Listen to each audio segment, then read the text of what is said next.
You have this business idea and you are stuck. Honestly, I don't think anyone has said this to you lately, and I'm sorry and kind of honored that it could be me. You are most probably here because A, you demand instant gratification, or B, you procrastinate like you do best. Thinking that Googling how to do business or saving Instagram life hacks will get you unstuck. And it won't. Plus, your sales techniques, meaning how you present your offering, is most probably inspired by Facebook Marketplace. I need to add something very important here, actually. If you are building anything and you want to learn how to do sales and build relationships, but you do not have time to do so or don't know where to start here. Do the opposite of Facebook Marketplace. I'm not talking about selling there, of course not. I'm talking about the mentality of psychological offering. In other words, the attitude of sales and words of marketing. You know, people use the words like no time wasters, don't ask me if this is still available, need to collect on your own. You are selling something. Deliver the product to the client. Stop saying if it's still on, it's still available. I've had so many people with that wording. I ask and they're like, oh, someone's actually coming to have a look at it. Don't be so blunt. Don't be so bold. It's not how you treat your customers. If that's your attitude on social platforms, that's the culture you have that's the culture you have with your clients in your private workplace. I can almost guarantee that. Anywho, back to wanting to scale with 3 seconds of content. I see it daily. People work on strategies on how to keep you engaged, for 3 seconds on content. You think 3 seconds will teach you how to be a better entrepreneur? I think that this mental space is dangerous, and I think it's arrogant. The 3 seconds are masked to frame. It's not educational, and it can never be suited to give you the holistic view. So many people come to us. I won't say so many people, but from the people that come to us, on our content, there's the 2 mindsets. There's the one like, thank you, I've learned so much in that podcast. Can we talk more about it? Do you have some free time? And we always make time to reach out. And then we've got people saying, oh, that hook on social media, can we help you get greater hooks out there? Our in-depth content is not formulated or designed to give you value in 3 seconds. And if it's just to get a hook out there, I don't think that's what we kind of stand for. And I know it's a slower growth, but it's an organic growth because we're building infinite businesses, not trends. At the end of the day, there's people out there that build trends, and that's definitely not us. So those 3 seconds I spoke to mask, it's not educational. It can never be suited to give you the holistic view. And shown yet again that podcasts like Diary of a CEO has 1 hour plus content per episode, and it delivers actual differences, actionables, and much more depth. If you're serious about starting out or scaling or growing, be serious about your approach on educating yourself and putting in the grind. Life owes you nothing, and the opportunity that's right in front of you will surely just be grasped by someone else. And let me say this yet again. You might think your next move is the best thing ever. And it might be. It might be, sure. But I don't think you are the only one thinking of a solution to a known problem. Recognizing problems is actually really, really easy. Especially today when everyone is great at seeing what doesn't work.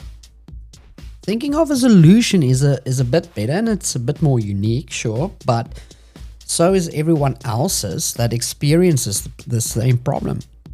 And their solutions might just be different, and let's be honest, sometimes it might even be better than yours. The only thing that separates the entrepreneur versus the norm, if you can put it like that, is the ability to bring the solution into circulation, and this is a scary one, doing it faster than anyone else. You need to act sooner.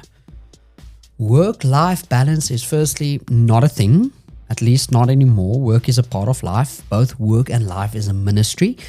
Both are designed for worship. Both have an implication on the other. And quite frankly, when you are young, especially unmarried, working hard is a need to. And the privileges of so-called balance is exactly that, a privilege. You know my feelings on this. Sometimes work needs more attention and sometimes life needs more attention. It's not a balance.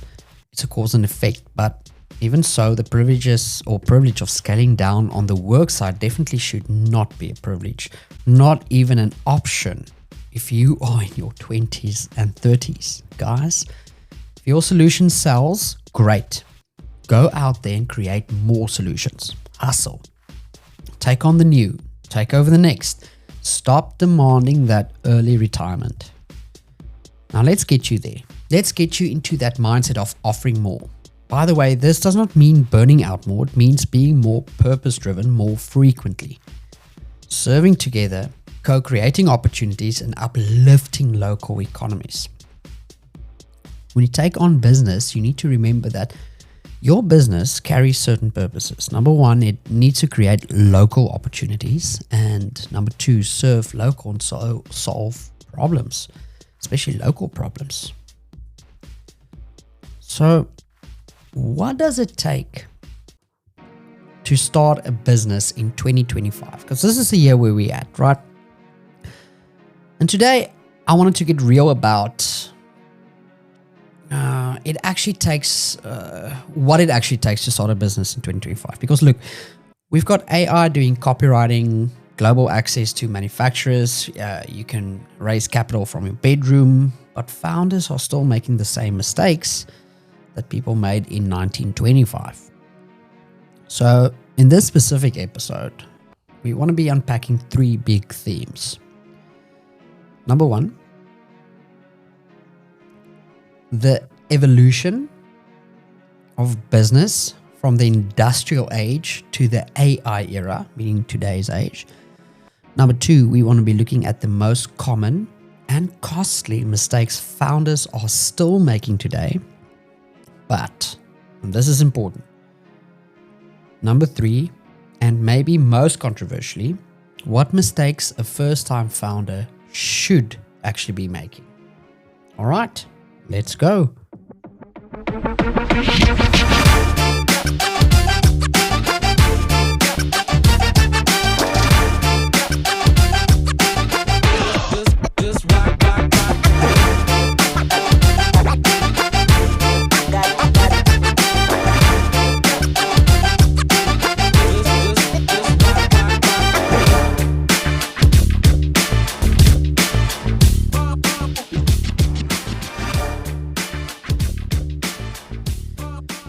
Let's do a brief history of how business has changed. Like, if you zoom out for a second, and I mean really, really zoom out, business is just organized human exchange, right? It started with bartering, then came coin, then banks, then corporations, and then code, I guess. The industrial age gave us systems, repeatable, scalable systems. That's where Henry Ford built the assembly line and where Taylorism was born. Break work into chunks and scale efficiency, right? Then came the information age. Computers used to be then just the internet. Suddenly the world was flatter. You didn't need a factory, just a laptop and a website, but we were still playing the same game. A game of control, optimize, and repeat at the end of the day. Now we are on the age of exponential tools.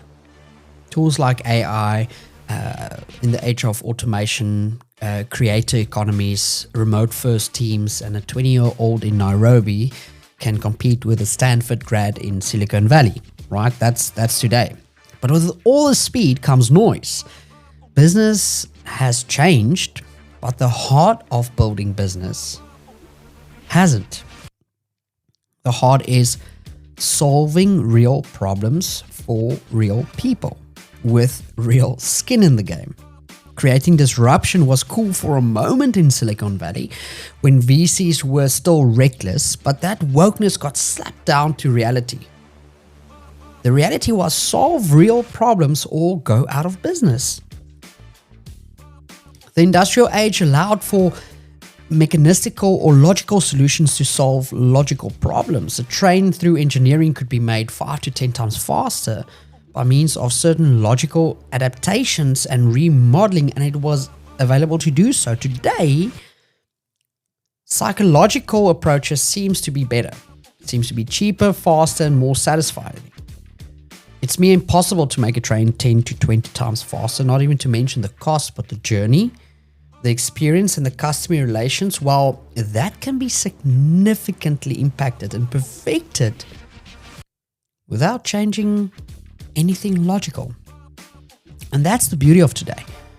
Every problem should have a valid attempt to a solution, some practical and logical way. However, when that becomes too far out of reach, the perception and experience could still be taken a shot at. Meaning in today's business, and this is the beautiful thing about the business in 2025, in today's business, we surely can solve problems faster and cheaper than any time before.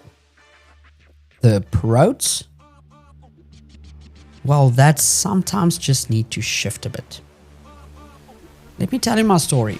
So in my business, I've got the same as, I guess, although each business is different, there's a lot of similarities in businesses.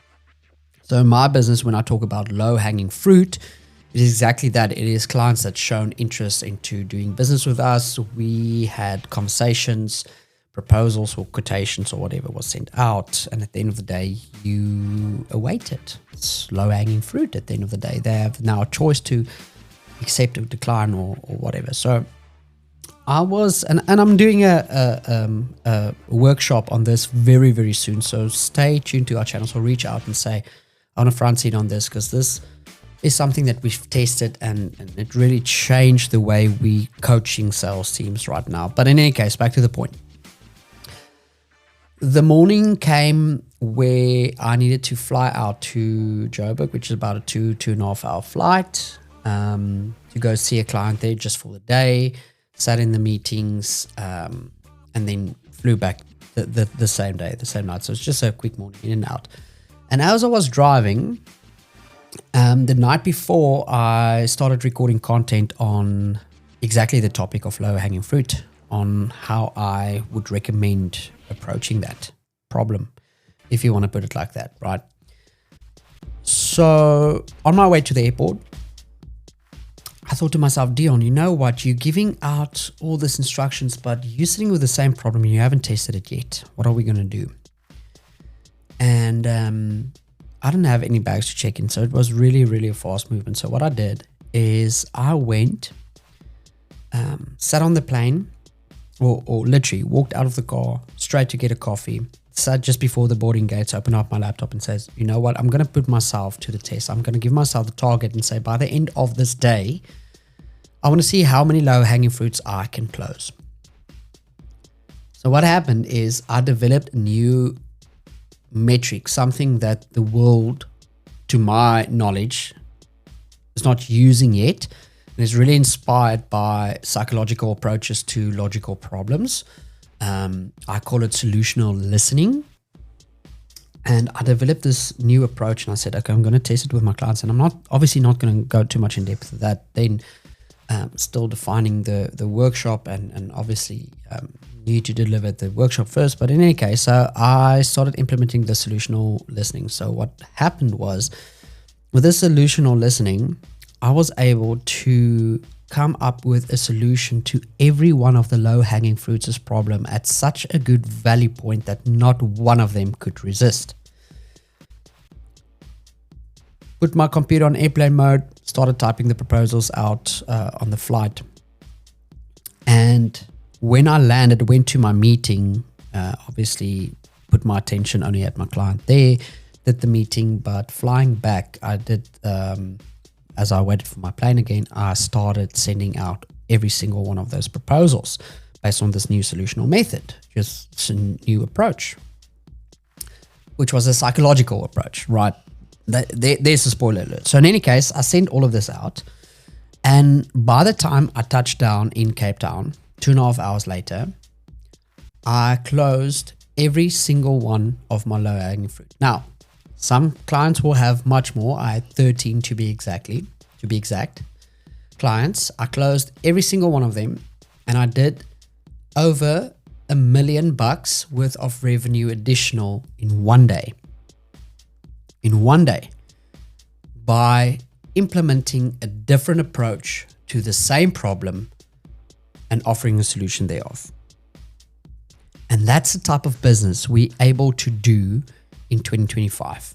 If we're in the sphere, in the mindset of solutional thinking, and it's going to be a great webinar. This is not a pitch for that. I actually just wanted to make the point of saying that solutional problems or solutional solving problems is also solving problems. And it's good for business. I'm blabbing too much around it. So that's business in 2025. That's the privilege of doing business in 2025. So let's look at the biggest mistakes founders still make in 2025. And let me just say it. Tech is not a business model, and hype is not a product. Here are the top mistakes founders, even in 2025, are still making. Mistake number 1, building before validating. Founders fall in love with ideas, even me. They code, they brand, they pitch, but forget to ask, will anyone actually pay for this? I had a conversation last night with a friend, actually, when you talk about, I actually think I said it so many times on other podcasts as well, when we talk about the perceived value, right? So perceived value at the end of the day is much more stronger than your MVP, your minimum viable product or minimum viable service. In other words, so many times companies see, I created this phone for the purpose of it has the best camera and I'm trying to sell that camera, but my clients are buying it not for the camera, but for the battery life, for example. But we have this corporate pride where we say, well, my MVP is right, the other is the added ones, but the perceived value, how they perceive it, why they're buying into this, that is the pivot point. That is the important point. That is the validation testing. We fall in love with our ideas, we brand it well, we pitch it well, but we ask, will someone actually, or forget to ask, will someone actually buy this, and will someone actually pay for it, for the function that we're advertising it for? Perceived value is much stronger than your MVP. In 2025, with no code tools and instant feedback, there's no excuse not to validate early. The second mistake we make is we ignore the boring stuff.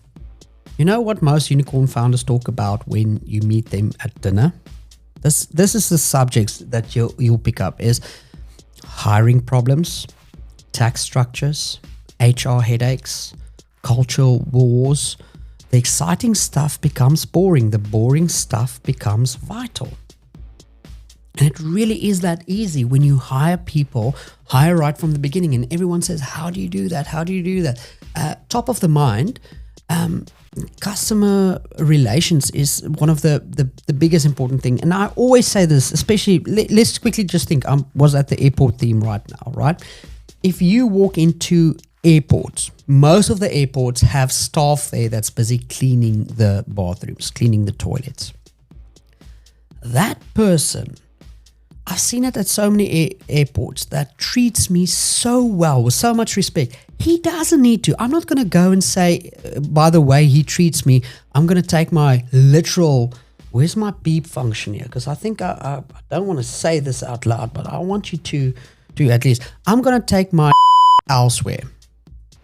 That's not the attitude that you're going to go if someone treats you rude at a bathroom at an airport, right?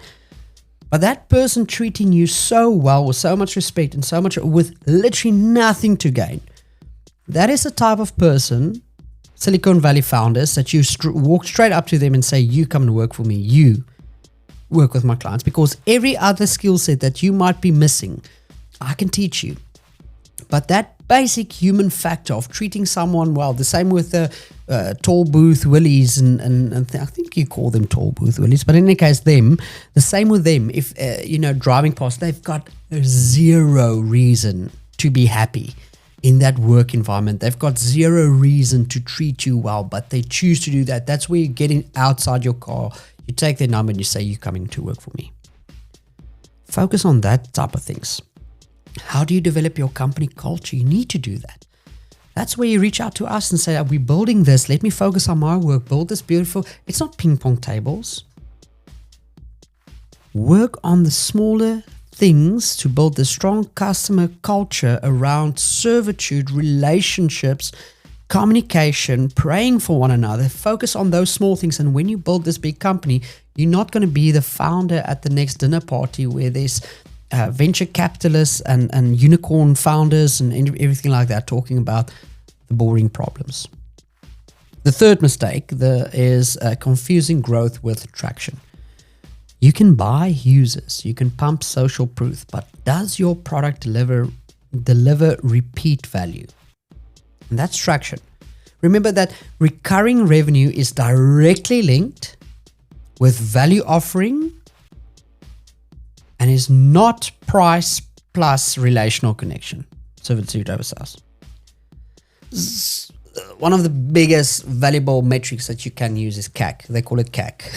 In South Africa, you don't want to say that because it sounds like, and you're talking a bit of CAC, but you're not. It's CAC, customer acquisition cost. You want to know, how much does it cost to acquire a customer, CAC, CAC, and obviously the real and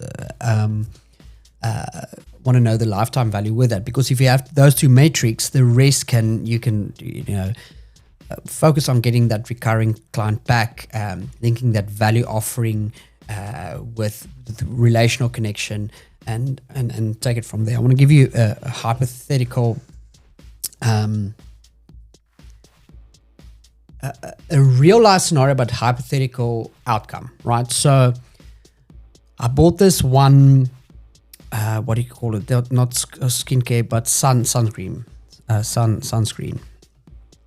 For my kids. It's a new eco-friendly, very famous in South Africa, all natural and everything. Bought it for them, applied it. We went on a cruise ship now to Japan, took it with.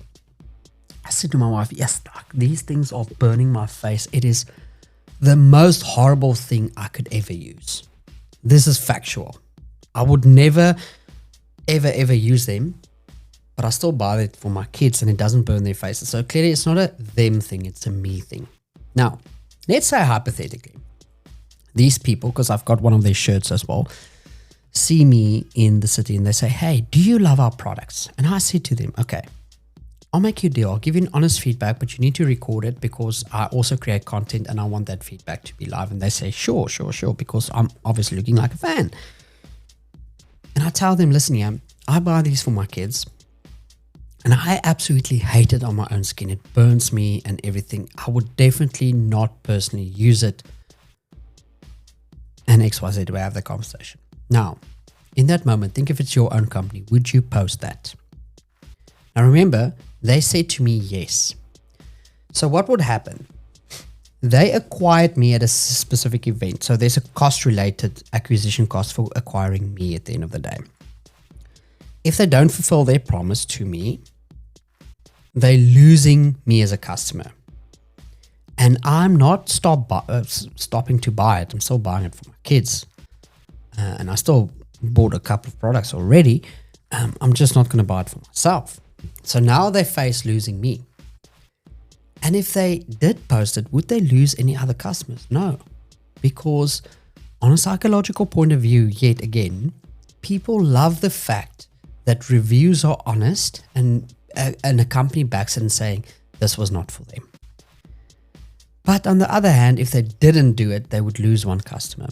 And that's the customer acquisition cost, the recurring revenue, the servitude, the relational cycle that companies need to marry together and say, let's not confuse growth with traction. The fourth point is mistake that founders do is being the hero, not the guide. The founder as genius myth still lingers, but businesses that last, They make their customers the hero. You're the guide. You serve. And that's harder than it sounds. It's that mentality of saying thank you to our clients for keeping us accountable to the quality and value of our offerings.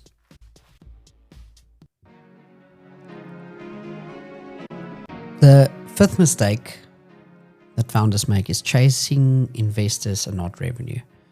Funding is fuel. It's not the destination. Revenue validates, and revenue gives you leverage. If you can't make $10 from 10 people, don't ask someone for $10 million. Point. The sixth mistake is culture as an afterthought. Culture isn't, and I said it before, it isn't ping pong tables. It's how decisions get made when the founder's not in the room. And if you're not shaping it early, trust me, something else is actually shaping it. So let's talk about why business is still personal. Here's a truth that doesn't change. Business is still emotional. Ironic if you know me, as I don't usually encourage making any decisions based on emotion. Yet emotions, whether a trusted compass or not, according to me, is real. And it carries interest, carries behavior, and it shapes purpose. Even in 2025, people buy from people. Trust is still king, and loneliness still kills founders more than burnout. Ask me.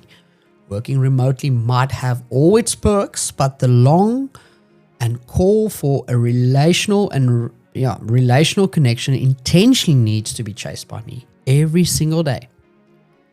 In the industrial age, business was transactional. In 2025, in the tech age, business is relational. Even if your product is SaaS or subscription, you're still building trust. That means founders must learn emotional resilience just as much as product market fit. Now, let's talk about the juicy juice. Mistakes first-time founders should make. Let me flip the script. There are some mistakes you have to make, according to me. Not because they're smart, ironically because they're very stupid, but because they are part of becoming someone who can build something that lasts. And here are just a few. We can have this conversation every time we speak. If you see me somewhere, let's talk about what mistakes you should and should not make. But here's a few that I scripted down. Number one is you should trust the wrong person once. Let me say that again. You should trust the wrong person once because it'll teach you how to vet character, not just credentials. Number two, you should burn out. Not forever, but once. So you learn the cost of unsustainable hustle. Number three, you should launch too early. You'll see the gaps and you'll build it faster. But then you will build it faster and you will build it smarter. Number four, the mistake that you should make is you should get rejected by investors, by customers, even your own team. You will realize rejection isn't failure. It is clarity. Number five, you should run out of money at least once. It teaches you creativity and frugality. And these are two traits money can sometimes hide. Number six, you should take too much risk once. There should be one point where you've really just put everything into the pile and it didn't work out. Just to understand that feeling of trusting your thoughts and the compass and the scale that you weighted your ambitions and judgment on at the end of the day, and was it worth it? Number seven, you should have one opportunity taken away from you because of procrastination. There should be something that you sit there and think, one day I'm going to develop this app. One day I'm going to develop this app. And someone should come and say, well, I'm going to develop it since no one else is doing it. You should have that feeling that your judgment was correct and your timing was horrible. And then the last one I want to make here is you should disagree on some points with your role models. I've got so many role models in my life, and you should have the same. But there should be some points where you say, I don't agree to this in my business because it's not applicable in my business, or I'd rather do this approach. Because if you're trying to mimic a role model to the exact T on their approaches of things, there's zero space for innovation. If there's zero space for innovation in 2025, there will be zero new solutions to known problems coming away. Now remember, these aren't signs of weaknesses. They are your initiation. Every mature founder I know, they have stories. They have scars.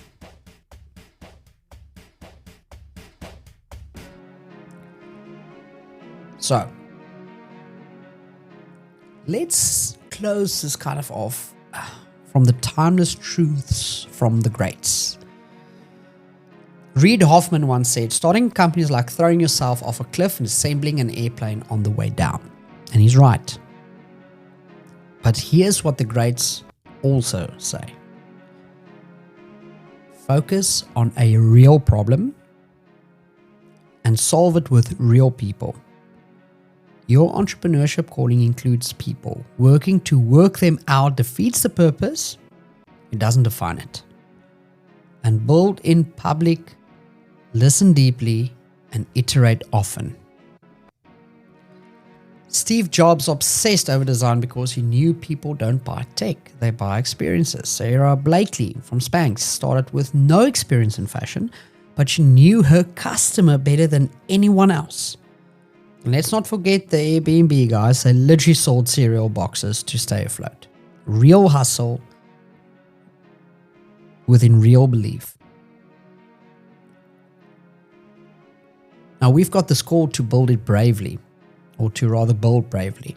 Starting a business in 2025 isn't harder. I often say it. It's the easiest thing you can do, but people think easy is equals not hard work. It is hard work. It's just not difficult work. It is not harder, it is louder. There's more advice, more noise, more metrics, more comparison. But the thing that matters most hasn't changed. Find something you believe in. Serve someone who needs it. Stay in the game long enough to get good.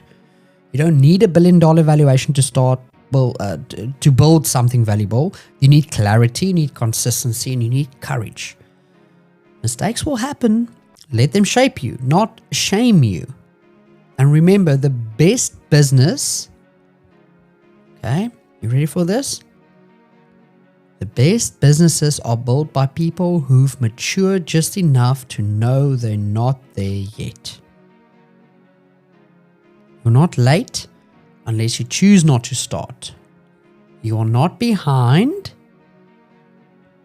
unless you choose to make it perfect. And you're right on time unless you never start. That's the circle. Build wisely.